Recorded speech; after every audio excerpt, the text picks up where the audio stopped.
আসসালামু আলাইকুম everyone, welcome back to my channel virgin food ল্যাবের আজকের ভিডিও স্নোবল কাস্টার্ড। স্নোবল কাস্টার্ডের মধ্যে কিন্তু আপনারা আজকে পাবেন তিনটি কম্বিনেশন। প্রথম কম্বিনেশন হলো ফল, দ্বিতীয় কম্বিনেশন হলো কাস্টার্ড, আর তৃতীয় কম্বিনেশন হলো স্নোবল। আর এই স্নোবলের টেস্ট কিন্তু অনেকটাই স্পঞ্জ মিষ্টির মতো। আশা করি আমার আজকের ভিডিও আপনাদের কাছে ভালো লাগবে। ভিডিও ভালো লেগে থাকলে আমার চ্যানেলটি সাবস্ক্রাইব করবেন এবং আমার রেসিপিগুলো বেশি বেশি করে আপনাদের ফ্যামিলি অ্যান্ড ফ্রেন্ডসদের সাথে শেয়ার করবেন।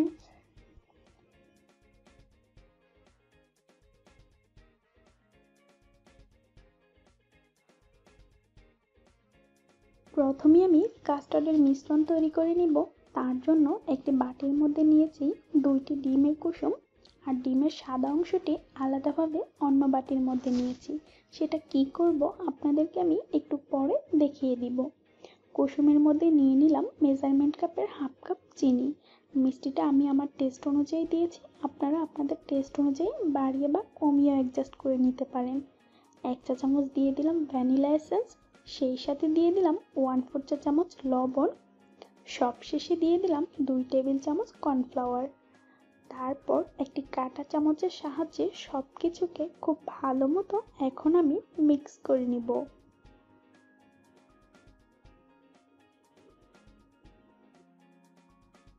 সবকিছু ভালো মতো মিক্স করে নিয়েছি।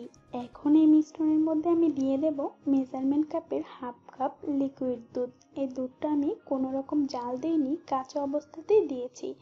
তারপর দুধের সাথে আবারও সবকিছুকে চামচ দিয়ে ভালো মতো মিশিয়ে নিতে হবে। আর সবকিছু ভালো মতো মিশিয়ে নেওয়ার পর এই মিশ্রণটি আমি একপাশে রেখে দিব। এখানে আমি মেজারমেন্ট কাপের 4 কাপ অর্থাৎ 1 লিটার লিকুইড ফুল ক্রিম গরুর দুধ নিয়েছি। এই দুধের মধ্যে এখন আমি দিয়ে দিলাম কিছুক্ষণ আগে যে একটি মিশ্রণ আমি রেডি করে রেখেছিলাম, সম্পূর্ণ মিশ্রণটি। আর মিশ্রণটি দেওয়ার পর একটি হুইস্কের সাহায্যে খুব ভালো মতো নেড়ে আমি সবকিছুকে দুধের সাথে মিশিয়ে নিব। চুলোর লো মিডিয়াম আঁচে কাস্টার্ডের মিশ্রণ আমি বসিয়েছি। এখন আমি এইভাবে কন্টিনিউয়াসলি নেড়ে কাস্টার্ডের মিশ্রণটি রান্না করব 10 থেকে 12 মিনিটের জন্য। আর কাস্টার্ডের মিশ্রণটি কিন্তু অবশ্যই কন্টিনিউয়াসলি নাড়তে হবে, তা না হলে কিন্তু কাস্টার্ডের মিশ্রণটি প্যানের নিচে লেগে যেতে পারে। কাস্টার্ডের মিশ্রণ প্রায় 12 মিনিটের মতো আমি রান্না করে নিয়েছি, যার জন্য এই মিশ্রণটি এখন অনেকটাই ঘন হয়ে গিয়েছে। এখন এই মিশ্রণটিকে চুলা থেকে নামিয়ে আমি ঢাকনা দিয়ে ঢেকে একপাশে রেখে চলে যাব স্নোবলগুলো বানাতে। ডিমের সাদা অংশ যে আলাদাভাবে আমি রেখেছিলাম সেটা একটি মিক্সিং বলে নিয়েছি। একটি ইলেকট্রিক বিটারের মিডিয়াম স্পিডে ডিমের মিশ্রণকে আমি ততক্ষণ পর্যন্ত বিট করব যতক্ষণ পর্যন্ত না ডিমের মিশ্রণ ফ্লাফি হয়ে যায়। এই কাজটি করতে 10 থেকে 12 মিনিটের মতো সময় লাগতে পারে। আর বিট করতে করতে একটা সময় দেখবেন যে ডিমের মিশ্রণ সেম মেলাঙের মতো হয়ে গিয়েছে, তখনই বুঝতে হবে যে ডিমের মিশ্রণ বিট করা হয়ে গিয়েছে। বিট করতে করতে একটা সময় দেখবেন যে ডিমের মিশ্রণ এরকম ফ্লাফি সেই সাথে ঘন হয়ে গিয়েছে। ইলেকট্রিক বিটারটা বন্ধ করে দেওয়ার পরও কিন্তু বিটার থেকে পড়ে যাচ্ছে না, তার মানে এটা বিট করা হয়ে গিয়েছে।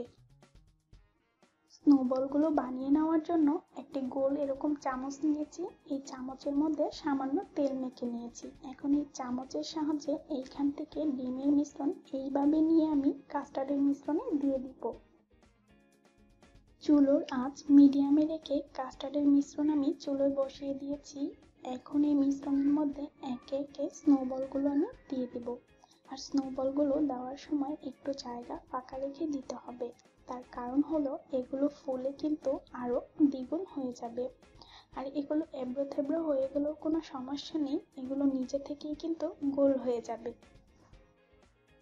সবগুলো স্নোবল বানিয়ে আমি কাস্টার্ডের মিশ্রণে দিয়েছি। এখন চুলোর আঁচ একদম লোতে রেখে ঢাকনা দিয়ে ঢেকে দিব 5 মিনিটের জন্য।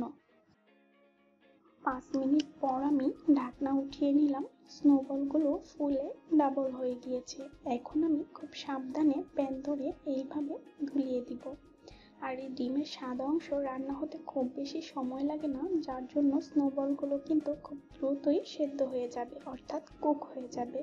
অথবা চাইলে আমার মতো এরকম গোল একটি চামচের সাহায্যে স্নোবলগুলোকে খুব সাবধানে উল্টিয়ে দিতে পারেন, যেন স্নোবলগুলো ভেঙে না যায়। উল্টিয়ে দেওয়ার পর ঢাকনা দিয়ে ঢেকে দেব, তারপর অপেক্ষা করব আবারও 5 মিনিটের জন্য। আবারও 5 মিনিট পর আমি ঢাকনা উঠিয়ে নিলাম। স্নোবলগুলো সেদ্ধ হয়ে গিয়েছে, সেই সাথে স্নোবল কাস্টার্ডও রান্না হয়ে গিয়েছে। এখন আমি স্নোবল কাস্টার্ড চুলো থেকে নামিয়ে অপেক্ষা করব রুম টেম্পারেচারে আসা পর্যন্ত। এখানে আমি 3 প্রকার ফল নিয়েছি। ফলগুলোকে একটি চামচের সাহায্যে ভালো মতো মিক্স করে নিব। আমি আমার পছন্দ মতো ফল নিয়েছি, আপনারা আপনাদের পছন্দ মতো যে কোনো ফলই নিতে পারেন। আমি নিয়েছি আঙুর, নিয়েছি কলা আর নিয়েছি আপেল। ভালো মতো মিক্স করে নেওয়ার পর রুম টেম্পারেচারে আসা স্নোবল কাস্টার্ড এখন আমি ফ্রুটসের উপর ঢেলে নিব।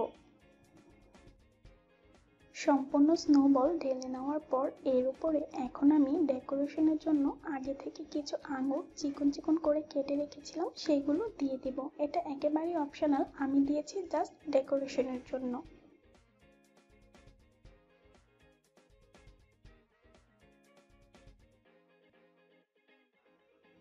আশা করি আমার আজকের স্নোবল কাস্টার্ডের রেসিপি আপনাদের কাছে ভালো লেগেছে। আপনাদের কাছে যদি ভালো লেগে থাকে তাহলে আমার সার্থকতা। সবাই খুব ভালো থাকবেন, আমার জন্য দোয়া করবেন।